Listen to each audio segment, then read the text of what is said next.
Primeira aos Coríntios, capítulo 15. Amigos, permitam-me repassar a mensagem com vocês mais uma vez. A mensagem que proclamei e foi recebida por vocês. Nela, vocês permanecem firmes e por ela foram salvos. Entendo que a fé que possuem é verdadeira, não um interesse passageiro, e que nela estão firmes de verdade. A primeira coisa que fiz foi apresentar a vocês de coração a mensagem que recebi. O Messias morreu pelos nossos pecados, exatamente como dizem as Escrituras. Foi sepultado e se levantou da morte no terceiro dia. Mais uma vez, como dizem as Escrituras.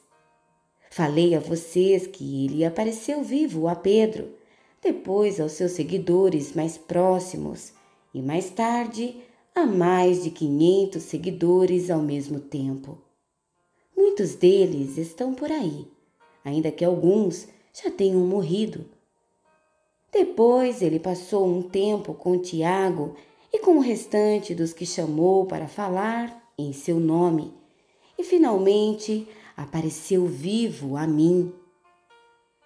Faz todo sentido que eu viesse por último, pois nem mereço ser incluído no grupo original, como vocês bem sabem. Já passei por anos perseguindo a Igreja de Deus, mas a mim foi concedida a graça bondosa de Deus, e a ela devo tudo o que sou. Não posso permitir que a sua graça seja desperdiçada. Não trabalhei mais que qualquer um dos outros? Embora os resultados não tenham dependido de mim, mas sim de Deus que me deu sua graça. Então, não faz diferença se vocês ouviram a mensagem de mim ou de outro. Nós falamos a verdade de Deus e vocês a receberam e creram. Agora quero fazer uma pergunta difícil, mas importante. Se vocês se tornaram cristãos crendo que Cristo está vivo, ressuscitado dos mortos, como podem alguns de vocês afirmar que não há ressurreição? Se não há ressurreição, Cristo não está vivo. Se Cristo não ressuscitou, tudo o que ensinamos a vocês está errado e vocês investiram a vida em uma ilusão. Além disso, se não há ressurreição, somos culpados de mentir a vocês sobre Deus e tudo o que apresentamos como testemunho de que Deus ressuscitou Cristo não passa de engano.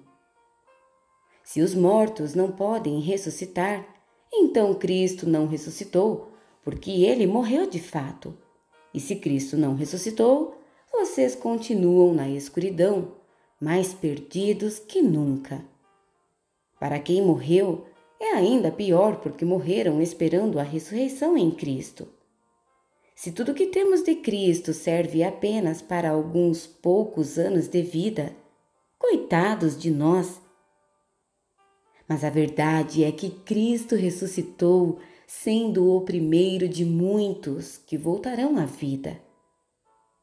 Há aqui um paralelo importante a ser ressaltado. No princípio, a morte nos alcançou por causa de um homem, mas agora a ressurreição dos mortos também nos alcança por causa de outro homem. Todos morrem em Adão e todos tornam a viver em Cristo. Mas temos de esperar nossa vez. Cristo é o primeiro, depois os que estarão com ele em sua vinda, a grande consumação. Nessa ocasião, depois de ter conquistado plena vitória, ele entregará o reino ao Pai. Ele não desistirá até vencer o último inimigo. E o último inimigo é a morte. Como disse o salmista, ele os venceu a todos e os pisoteou. É claro que isso não inclui o próprio Deus, porque quando tudo finalmente estiver sob o domínio de Deus, o Filho virá ocupando o seu devido lugar. E o domínio de Deus alcançará sua plenitude, um final perfeito.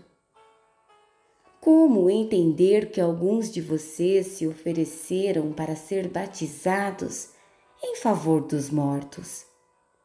Se não existe ressurreição, para que este batismo? Não é uma contradição? E por que devo eu continuar arriscando a vida de forma tão perigosa? Encaro a morte praticamente todos os dias. Acham que eu faria isso se não estivesse convencido de que nossa ressurreição está garantida pelo Senhor ressuscitado? Acham que eu estava apenas bancando o herói quando enfrentei feras em Éfeso e por pouco não morri? É a ressurreição que motiva minhas palavras e ações, a minha vida. Se não há ressurreição, deveríamos seguir o ditado: comamos e bebamos, que amanhã morreremos? Não se enganem, não se deixem levar pela conversa de que não há ressurreição. Lembrem-se, as más companhias destroem os bons hábitos. Pensem bem, busquem a santidade devida, não desprezem a realidade da ressurreição, pois a ignorância a respeito de Deus traz grande prejuízo. A verdade é que uma discussão prolongada como essa é inútil. Um cético pode perguntar: como pode haver ressurreição? Mostre-me, quero ver com os olhos. Com que esse corpo da ressurreição se parece? Na verdade, essa pergunta é absurda. Isso não se vê com os olhos, entende-se por uma ilustração. Quando plantamos uma semente, ela morre e logo nasce uma planta. A semente e a planta são bem diferentes. A semente de uma laranja não se parece com uma laranjeira. O que plantamos é diferente do que colhemos. Assim também, o corpo que é sepultado, como se fosse uma semente, e o corpo da ressurreição são muito diferentes. Observem que a variedade de corpos é impressionante. Assim como há diferentes tipos de sementes, há diferentes tipos de corpos. Corpo humano, corpo dos mamíferos, das aves e dos peixes. Vendo toda essa diversidade, temos uma ideia da glória da ressurreição, pois além dos corpos da terra, há também outros corpos no espaço. O sol, a lua e as estrelas, vistos em sua diversidade, beleza e esplendor. O que contemplamos agora são apenas as sementes antes da ressurreição. Imaginem como serão belas e gloriosas as plantas da ressurreição. A ilustração da semente que, depois de plantada, morre e ressurge como planta viva é, na melhor das hipóteses, uma simples comparação, mas talvez lance alguma luz sobre o mistério do corpo da ressurreição. É preciso, porém, ter em mente que seremos ressuscitados para valer, que estaremos vivos para sempre. O corpo que morre não manifesta beleza, mas quando ressuscitar, será glorioso. Sepultado em fraqueza, ressurgirá poderoso. A semente plantada é natural. Essa semente faz nascer o que é sobrenatural. É a mesma semente, o mesmo corpo, mas que diferença entre o que morre fisicamente e o que ressurge em imortalidade espiritual. Para prosseguir, devemos voltar a atenção para as Escrituras. O primeiro Adão recebeu a vida. Cristo, o último Adão, é espírito doador de vida. A vida física vem primeiro, depois a espiritual. O início se dá na terra, o desfecho se dá no céu. O primeiro homem veio da terra, e daí em diante os seres humanos são chamados terrenos. O segundo homem veio do céu e por isso seremos celestiais. Assim como somos o reflexo do que está em nossa origem terrena, seremos o reflexo do nosso desfecho celestial. Amigos, eu preciso enfatizar que a vida natural, terrena, não nos leva ao reino de Deus. Sua própria natureza é morrer. Portanto, ela não poderia terminar naturalmente na vida do reino que dura para sempre.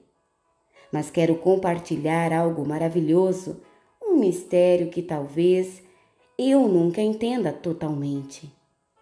Nem todos os cristãos vão morrer, mas todos serão transformados. O toque da última trombeta soará, num piscar de olhos, e o fim chegará. Ao sinal da trombeta celeste, os mortos se levantarão para nunca mais morrer, pois a morte perderá o seu poder. Do mesmo modo, todos nós seremos transformados. A ressurreição será assim.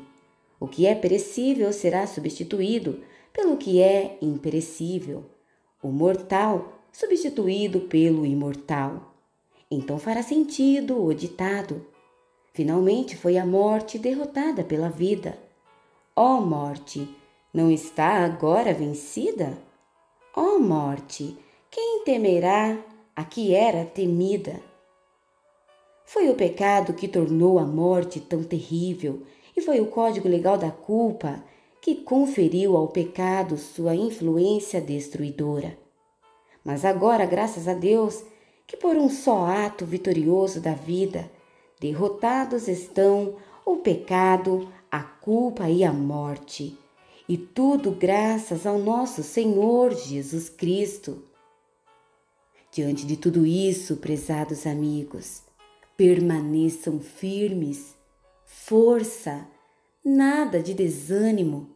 Dediquem-se inteiramente ao trabalho do Senhor, pois nada do que fazem para Ele jamais será perda de tempo.